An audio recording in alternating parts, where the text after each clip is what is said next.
નમસ્કાર, વીર ફાસ્ટ ન્યૂઝમાં આપનું હાર્દિક સ્વાગત છે। યુદ્ધની પરિસ્થિતિમાં સરકારની અનેક જાહેરાતો અને બાહેધરી છતાં પેટ્રોલ ડીઝલ લેવા પેટ્રોલ પંપ બહાર લાગી કતારો। મુદ્રા તાલુકા ગામો સહિતના મોટા ભાગના વિસ્તારના લોકો પોતાના વાહન લઈને પેટ્રોલ ભરાવવા ઉમટી પડ્યા।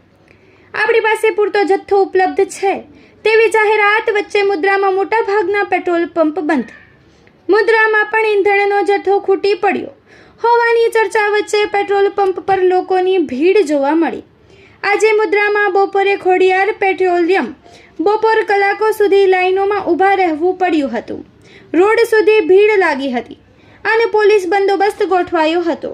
ખોટી અફવાના કારણે વાહનોમાં ફૂલ પેટ્રોલ ડીઝલ લોકો ભરાવ્યો હતો અને વાહન ચાલકો ભારે મુશ્કેલીનો સામનો કરવો પડ્યો હતો। રિપોર્ટર દિનેશ મહેશ્વરી, મુદ્રા, કચ્છ।